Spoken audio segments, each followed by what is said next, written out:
Hello, good morning. एक बार फिर से जीएस मंच के ऑनलाइन प्लेटफॉर्म पे आप सभी का स्वागत है। आज एक क्लास का हमारा टॉपिक है विश्व के प्रमुख मरुस्थल। इस टॉपिक से जुड़े उन सभी प्रश्नों पे बात करेंगे जो आपकी परीक्षा में या तो पूछे जा चुके हैं या तो पूछे जाने की बहुत ज़्यादा संभावना है। आइए शुरू करते हैं। मरुस्थल कहते किसे हैं? तो मरुस्थल सामान्यतः हम रेतीले भूभाग को कहते हैं, जबकि मरुस्थल बर्फीले भी होते हैं और कुछ मरुस्थल जो हैं पथरीले भी होते हैं। तो अब देखेंगे कि मरुस्थल के लिए कंडीशन क्या होता है। तो हम देखें कि कुछ मरुस्थल जो होते हैं रेतीले होते हैं और मरुस्थल बर्फीले भी होते हैं और कुछ मरुस्थल ऐसे भी हैं जो पथरीले हैं। इस प्रकार हम देखें कि मरुस्थल रेतीले, बर्फीले और कुछ मरुस्थल पथरीले भी होते हैं। अब देखेंगे कि मरुस्थल के लिए कंडीशन क्या होता है। तो जिस भूभाग पे 25 सेंटीमीटर से वर्षा कम होती हो उस भाग पे मरुस्थल पाए जाते हैं। अर्थात जिस भूभाग पे वार्षिक वर्षा जो है वह यहाँ पे देखेंगे वार्षिक वर्षा। तो जिस भूभाग पे जो वार्षिक वर्षा है 25 सेंटीमीटर से कम होती है उस भाग पे मरुस्थल पाए जाते हैं। अब देखेंगे मरुस्थल के प्रकार। मरुस्थल के दो प्रकार हैं। पहला गर्म मरुस्थल और दूसरा है ठंडा मरुस्थल।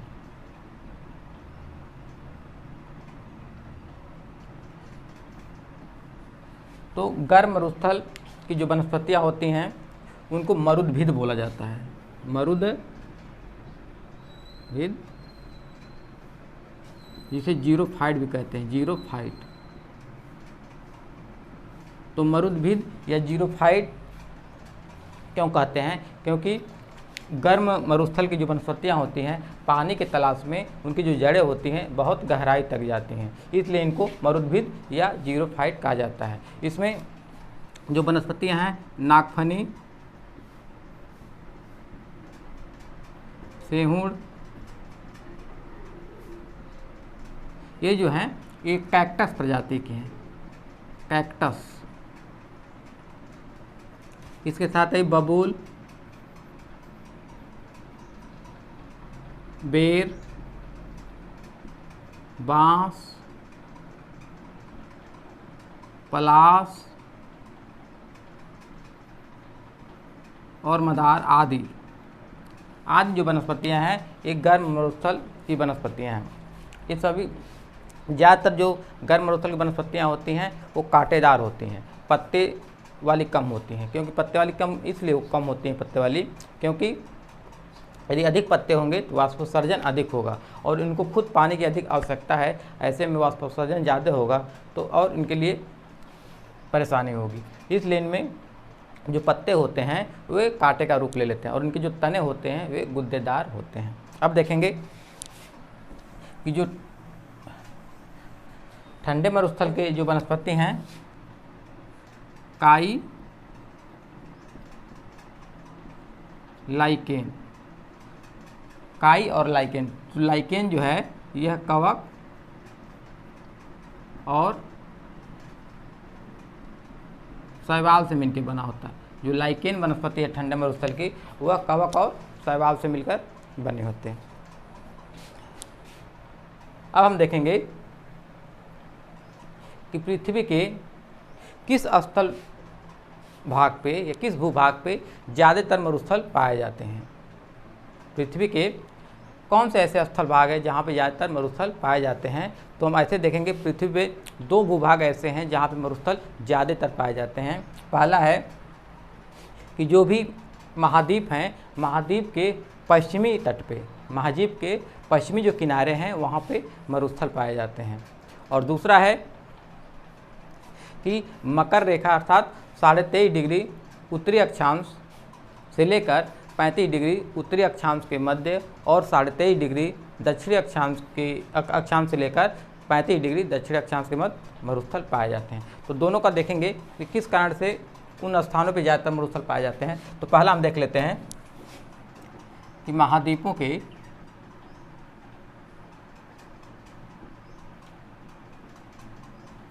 पश्चिमी किनारे महाद्वीपों के पश्चिमी किनारे क्यों ज़्यादातर मरुस्थल पाए जाते हैं। तो हम देखेंगे कि जो भी महाद्वीपों को पश्चिमी किनारा है, जैसे यहाँ पे देखेंगे तो कैलिफोर्निया जलधारा है, यहाँ पे जो दक्षिण अमेरिका, यहाँ उत्तरी अमेरिका महाद्वीप है, इसके पश्चिमी किनारे पे कैलिफोर्निया जलधारा है बहती है, और जो दक्षिण अमेरिका महाद्वीप है इसके पश्चिमी तट पे पेरू या हम्बोल्ट जलधारा बहती है। अफ्रीका महाद्वीप के पश्चिमी तट पे कनारी और बेंगुएला जलधारा बहती है, और ऑस्ट्रेलिया महाद्वीप के पश्चिमी तट पे पश्चिमी ऑस्ट्रेलिया जलधारा बहती है। यह सभी जो जलधाराएं हैं ठंडी जलधाराएं हैं, और ठंडी जलधाराओं की वजह से ही जो पश्चिमी किनारे पर जो जलवायु है वह शुष्क हो जाती है। और शुष्क जलवायु जो है, शुष्क जलवायु किसे कहते हैं, तो शुष्क अर्थ होता है नम या आर्द्र।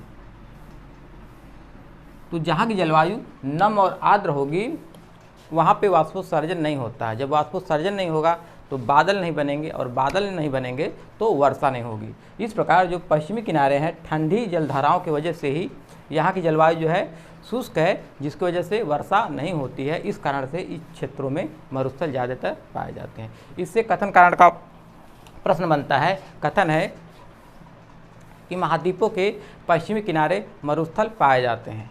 कारण होगा कि महाद्वीपों के पश्चिमी किनारे पर ठंडी जलधाराएं बहती हैं, या पश्चिमी किनारे की जो जलवायु है वह शुष्क है। तो कथन भी सही होगा, कारण भी सही होगा, और कारण जो है कथन का ठीक से व्याख्या कर रहा होगा। ऐसे प्रश्न पूछे जाते हैं। अब दूसरा हम कारण देखेंगे कि किस क्षेत्र में मरुस्थल पाया जाता है। तो दूसरा देखेंगे,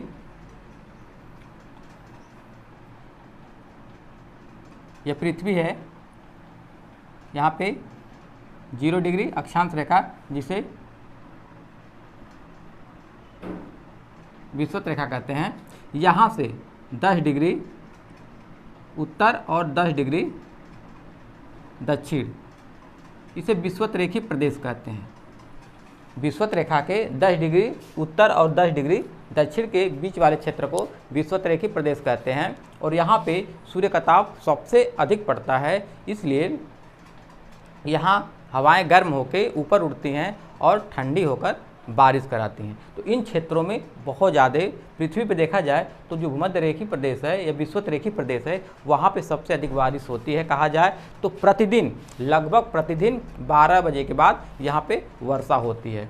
और यहाँ पे देख रहे होंगे कि यह विषुवत रेखा है, और विषुवत रेखा के आसपास मरुस्थल इसीलिए नहीं पाए जाते हैं क्योंकि यहाँ पे डेली, लगभग डेली वर्षा होती है। अब देखेंगे कि यहाँ से 23.5 डिग्री उत्तरी अक्षांश अर्थात कर्क रेखा, और यहाँ पे 35 डिग्री उत्तरी अक्षांश। उसी तरह दक्षिण में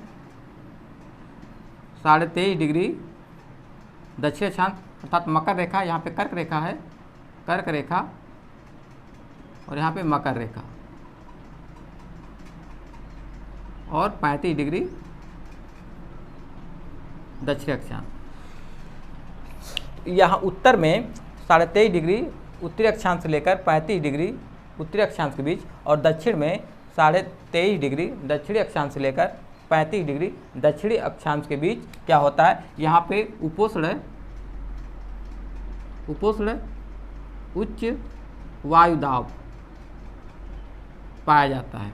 यहाँ उपोष्ण उच्च वायुदाब यहाँ भी पाया जाता है। ऐसा क्यों? क्योंकि पृथ्वी के घूर्णन के कारण यहाँ की जो हवाएं ऊपर उठ के बारिश कराती हैं, तो वो जो बारिश करा के जो हवाएं उपोष्ण उच्च वायुदाब वाले पेटी पे बैठती हैं, और यहाँ पे उतरने की वजह से ही यहाँ की जो हवाएं जो होती हैं तो यहाँ कहाँ उतरती हैं, 23.5 डिग्री दक्षिणी अक्षांश से लेकर 35 डिग्री दक्षिणी अक्षांश, और 23.5 डिग्री उत्तरी अक्षांश से लेकर 35 डिग्री उत्तरी अक्षांश के बीच उतरती हैं। इसलिए यहाँ पे जो हवाओं का दबाव होता है बहुत अधिक हो जाता है, इसलिए इस पेटी को उपोष्ण उच्च वायुदाब पेटी कहा जाता है। और उतरती हुई हवाएं या बैठती हुई हवाएं कभी भी वर्षा नहीं कराती हैं, इसलिए इन क्षेत्रों में भी ज़्यादातर मरुस्थल पाए जाते हैं। आप देख रहे होंगे कि यह जो एरिया है कर्क रेखा से लेकर 35 डिग्री उत्तरी अक्षांश और मकर रेखा से लेकर 35 डिग्री दक्षिणी अक्षांश यहाँ देख रहे होंगे, इस क्षेत्र पे मरुस्थल ज़्यादातर पाए जाते हैं। यहाँ से कथन कारण का प्रश्न ऐसे पूछता है, कथन है कि उपोष्ण उच्च वायुदाब पेटी पे ज़्यादातर मरुस्थल पाए जाते हैं। कारण होगा कि उपोष्ण उच्च वायुदाब पेटी पे हवाएं उतरती हैं या बैठती हैं। तो कथन भी सही होगा, कारण भी सही होगा, और कारण जो है कथन का ठीक से व्याख्या कर रहा होगा। तो यहाँ से कथन कारण के प्रश्न ऐसे पूछे जाते हैं। अब हम चलेंगे एक एक महाद्वीप के मरुस्थलों को देखेंगे। तो यहाँ पे मेरा उत्तरी अमेरिका महाद्वीप, दक्षिणी अमेरिका महाद्वीप, अफ्रीका महाद्वीप, यूरोप महाद्वीप, एशिया महाद्वीप और यहाँ पे ऑस्ट्रेलिया महाद्वीप है। नीचे आपको दिख रहा होगा यह अंटार्कटिका महाद्वीप है। तो जो अंटार्कटिका महाद्वीप है यह पूरी तरह से बर्फ से ढका हुआ है। तो देखा जाए, प्रश्न पूछेगा कि सबसे बड़ा ठंडा मरुस्थल कौन सा है, तो यह अंटार्कटिका होगा। सबसे बड़ा ठंडा मरुस्थल पूछेगा तो यह अंटार्कटिका होगा। और प्रश्न पूछता है कि सबसे बड़ा गर्म मरुस्थल, तो यह होगा सहारा मरुस्थल। अब एक एक करके हम देखते हैं। उत्तरी अमेरिका महाद्वीप में ब्लैक रॉक मरुस्थल है। उत्तरी अमेरिका महाद्वीप के पश्चिमी किनारे ब्लैक रॉक मरुस्थल है। तो ब्लैक रॉक इसका नाम इसलिए पड़ा है क्योंकि इसका जो रेत है वह काला होता है। उसी के नीचे कोलोराडो मरुस्थल है। जो कोलोराडो मरुस्थल है वह सोनोरान मरुस्थल का एक भाग है। जो सोनोरान मरुस्थल है उसी का एक जो भाग है वह कोलोराडो मरुस्थल है। उसी के पश्चिम में यह मोजाओ मरुस्थल है। यह यूएसए के कैलिफोर्निया प्रांत में अवस्थित है। और मोजाओ जो मरुस्थल है इसी के अंदर एक मरुस्थल पाया जाता है डेथ वैली, या एक स्थान पाया जाता है डेथ वैली। तो डेथ वैली जो है विश्व का सबसे गर्म स्थान है। वर्तमान में जो डेथ वैली है कहाँ पाया जाता है, मोजाओ मरुस्थल में डेथ वैली। जो डेथ वैली है यह विश्व का सबसे गर्म स्थान है। यहाँ का देखिए सबसे गर्म, विश्व का सबसे गर्म स्थान। यहाँ का जो तापमान है वह है 56.7 डिग्री सेल्सियस। अब यहाँ से नीचे आएंगे, यहाँ चिहुआहुआन, यह मैक्सिको और यूएसए के सीमा पे है। यहाँ पे सोनोरान, कोलोराडो, ब्लैक रॉक और मोजाओ जो है पूरी तरह से यूएसए में अवस्थित है, जबकि चिहुआहुआन जो मरुस्थल है वह मैक्सिको और यूएसए के दोनों देशों में फैला हुआ। और चिहुआहुआन जो है उत्तरी अमेरिका महाद्वीप का सबसे बड़ा मरुस्थल है। और चिहुआहुआन क्यों प्रसिद्ध है कि चिहुआहुआन मरुस्थल में ही एक चिहुआहुआन जो खान पाई जाती है जो चांदी भंडारण के लिए विश्व प्रसिद्ध है। चांदी भंडारण के लिए विश्व प्रसिद्ध है चिहुआहुआन खान। अब नीचे आएंगे, यह दक्षिण अमेरिका महाद्वीप में, तो यहाँ एक आटाकामा मरुस्थल है। तो आटाकामा मरुस्थल बोलिविया, पेरू और चिली देशों में फैला हुआ है। जो आटाकामा मरुस्थल है यह बोलिविया, पेरू और चिली देशों में फैला हुआ है। और आटाकामा मरुस्थल जो है विश्व का सबसे बड़ा शुष्क मरुस्थल है। जो आटाकामा मरुस्थल है विश्व का सबसे बड़ा शुष्क मरुस्थल है। विश्व का सबसे बड़ा शुष्क मरुस्थल कौन है, आटाकामा। और आटाकामा मरुस्थल पे एक स्थान है अरिका। जो अरिका स्थान है यह चिली देश में है। अरिका स्थान जो है चिली देश में है। यह विश्व का सबसे शुष्क स्थान है, सबसे शुष्क स्थान। जो अरिका है विश्व का सबसे शुष्क स्थान है। और किस देश में अवस्थित है, चिली देश में अवस्थित है। आप नोट करते हुए चलेंगे क्योंकि स्थान कम है, हम लिखते हुए जाएंगे और मिटाते हुए भी जाएंगे। तो अरिका जो है चिली में अवस्थित, चिली देश में, यह विश्व का सबसे शुष्क स्थान है। अब उसी के नीचे यहाँ पे आएंगे, और जो आटाकामा मरुस्थल है यह एंडीज पर्वत के पूर्व में अवस्थित है। आटाकामा जो मरुस्थल है एंडीज पर्वत के पूर्व में अवस्थित है। और यह दक्षिण अमेरिका महाद्वीप का सबसे बड़ा मरुस्थल है।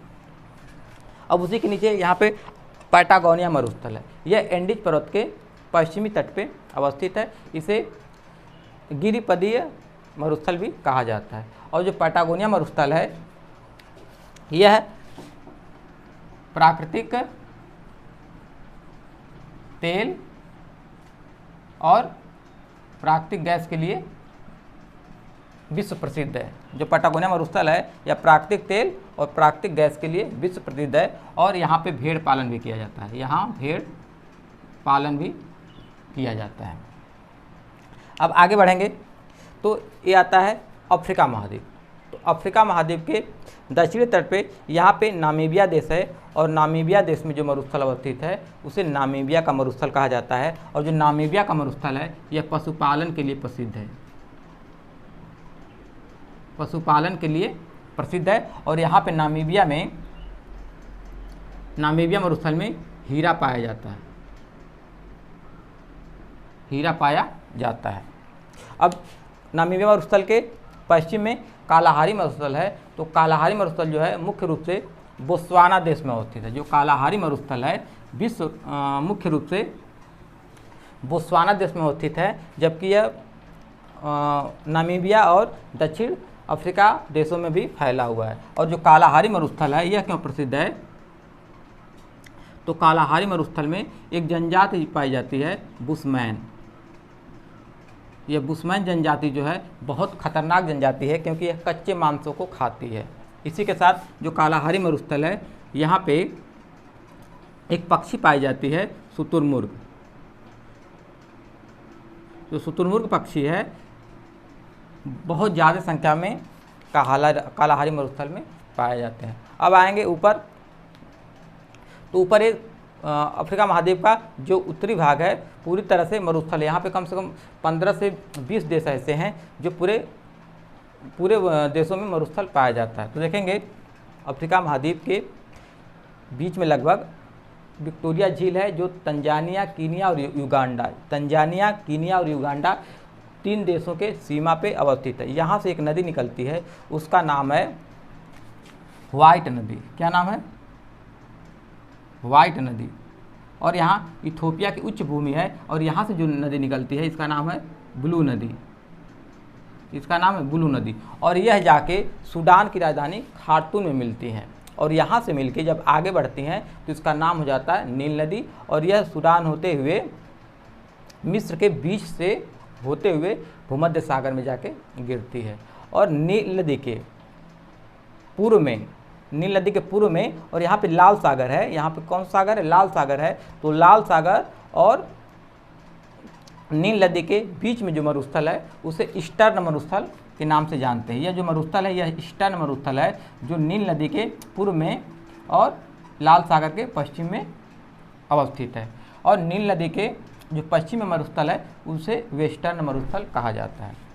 अब देखेंगे जो सहारा मरुस्थल है उसका जो पश्चिमी भाग है उसे अग्र सहारा बोला जाता है। जो अग्र सहारा भाग है वह रेतीला है, जबकि उसके जो पश्चिम में सहारा मरुस्थल है उसका नाम है हमदा सहारा। तो जो हमदा सहारा मरुस्थल यह है पथरीला मरुस्थल, यहाँ बड़े बड़े पत्थर पाए जाते हैं, यह पथरीला मरुस्थल है। और सहारा मरुस्थल का जो दक्षिणी भाग है मरुस्थल वाला उसका नाम है साहिल सहारा। उसका नाम क्या है? साहिल सहारा। अब देखेंगे कि जो अफ्रीका महाद्वीप है यहाँ का जो सबसे बड़ा मरुस्थल है वह है सहारा मरुस्थल। और जो ये सहारा मरुस्थल है यह सूडान, मिस्र, लीबिया, अल्जीरिया, माली, ट्यूनीसिया, मोरक्को, नाइजर, चाड आदि देशों में फैला हुआ है। अब ऊपर आते हैं, ऊपर है मेरा ये यूरोप महाद्वीप। तो जो यूरोप महाद्वीप है विश्व का एकमात्र ऐसा महाद्वीप है जहाँ पे मरुस्थल नहीं पाए जाते हैं। तो यूरोप महाद्वीप, आप ध्यान देंगे कि जो यूरोप महाद्वीप है विश्व का एकमात्र ऐसा महाद्वीप है जहाँ पे मरुस्थल नहीं पाए जाते हैं। अब आते हैं एशिया महाद्वीप। तो एशिया महाद्वीप जो है, एशिया महाद्वीप में विश्व के सबसे ज़्यादा मरुस्थल पाए जाते हैं संख्या में। जो एशिया महाद्वीप है संख्या में यहाँ पे सबसे ज़्यादा मरुस्थल पाए जाते हैं। देख लेते, यह है अरब प्रायद्वीप। तो अरब प्रायद्वीप में 3 मरुस्थल पाए जाते हैं। सीरिया देश में सीरिया मरुस्थल, अननुफुद मरुस्थल और अल खली मरुस्थल। सीरिया मरुस्थल, सीरिया है, फिर है अननुफुद, अल खली मरुस्थल। जो ये 3 मरुस्थल हैं यह अरब प्रायद्वीप में पाए जाते हैं। फिर उसके और पश्चिम चलेंगे तो ईरान देश में 2 मरुस्थल पाए जाते हैं, दास्के काबीर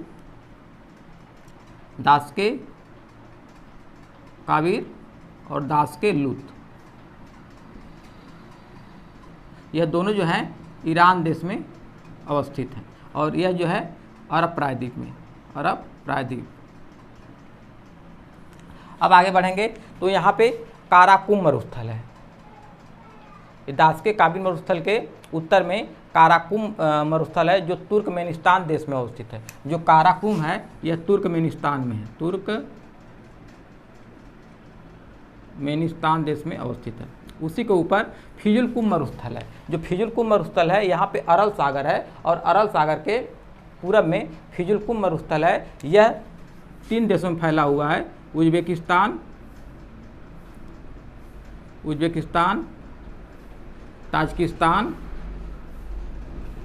ताजिकिस्तान और तुर्कमेनिस्तान, 3 देशों में फैला हुआ है।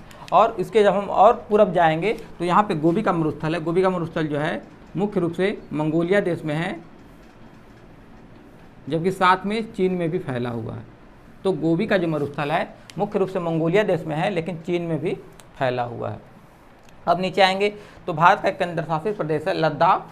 तो लद्दाख में जो ठंडा मरुस्थल है उसका नाम है लद्दाख मरुस्थल। उसके पूरब में जाएंगे तो टकलामाकन मरुस्थल है, यह तिब्बत और चीन देश में फैला हुआ है। अब नीचे भारत में आएंगे तो यहाँ थार मरुस्थल है। कौन सा मरुस्थल है भारत में? थार मरुस्थल है। तो थार मरुस्थल जो है भारत और पाकिस्तान देश में फैला हुआ है। भारत में इसका 85% भाग है और पाकिस्तान में 15% भाग है। अब नीचे आएंगे ऑस्ट्रेलिया महाद्वीप। तो जो ऑस्ट्रेलिया महाद्वीप है यह मुख्य रूप से जो इसका पश्चिमी भाग है ये मरुस्थलों से भरा हुआ है। मुख्य रूप से यहाँ 6 मरुस्थल पाए जाते हैं, इसीलिए ऑस्ट्रेलिया महाद्वीप को प्यासी भूमि का देश कहा जाता है। प्यासी भूमि का देश किसे कहा जाता है? ऑस्ट्रेलिया को। प्यासी भूमि का देश ऑस्ट्रेलिया। यहाँ पे मुख्य रूप से 6 मरुस्थल हैं, और इसमें जो विक्टोरिया मरुस्थल है ये यहाँ का सबसे बड़ा मरुस्थल है। जो विक्टोरिया है यहाँ का सबसे बड़ा मरुस्थल है। तो यहाँ पे विक्टोरिया है, गिब्सन है, सैंडी है, तनामी है, सिम्पसन है और स्टुअर्ट है। Victoria, Gibson, Sandy, Tanami, Simpson और स्टुअर्ट। अब नीचे हमारे यहाँ पे अंटार्कटिका महाद्वीप है, जो पूरी तरह से बर्फ से ही ढका हुआ है। तो हम क्या क्या देखें? सबसे पहले देख लें कि सबसे जो गर्म स्थान है, सबसे जो गर्म स्थान है क्या है? Death valley. यहाँ का तापमान कितना था? 56.7 डिग्री सेल्सियस। अब सबसे शुष्क स्थान अकीरा कहाँ है? चिली में है। और जो डेथ वैली है यह यूएसए में है। यूएसए के कैलिफोर्निया जो प्रांत है उसका पूर्वी तट पे है। और सबसे ठंडा स्थान, सबसे ठंडा जो स्थान है वह है अंटार्कटिका पे एक स्थान बोस्टक। क्या नाम है? बोस्टक। यहाँ का जो तापमान है वह है -90 डिग्री सेल्सियस से भी कम है। यहाँ का जो तापमान है -90 डिग्री सेल्सियस है। अब हम देख लेते हैं कि जो मरुस्थल टोटल हैं इसमें ठंडे मरुस्थल कौन से हैं और गर्म मरुस्थल कौन से हैं। तो हम सबसे पहले ठंडे मरुस्थल को देख लेते हैं। ठंडे मरुस्थल, तो यहाँ जो है उत्तरी अमेरिका महाद्वीप में जो मरुस्थल हम पढ़े वो सभी गर्म मरुस्थल हैं। और दक्षिण अमेरिका महाद्वीप में जो पैटागोनिया मरुस्थल यह ठंडा मरुस्थल है। फिर आएंगे एशिया महाद्वीप में, तो यहाँ पे गोबी का मरुस्थल ठंडा मरुस्थल है। टकलामाकन ठंडा मरुस्थल है। फिजुलकुम, काराकुम, लद्दाख, दास्के काबिल, दास्के लुत, जो हम मरुस्थल पढ़े हैं, इन मरुस्थल में ये जो मरुस्थल हैं पैटागोनिया, गोबी, टकलामाकान, फिजुलकुम, काराकुम, लद्दाख, दास्के काबिल और दास्केलू, ये सभी ठंडे मरुस्थल हैं। बाकी जो भी मरुस्थल हमने पढ़ा सभी गर्म मरुस्थल हैं। इसमें मुख्य रूप से हम 3 को ध्यान देंगे, पैटागोनिया, गोबी और टकलामाकान, जिसका कोड कर सकते हैं PGT।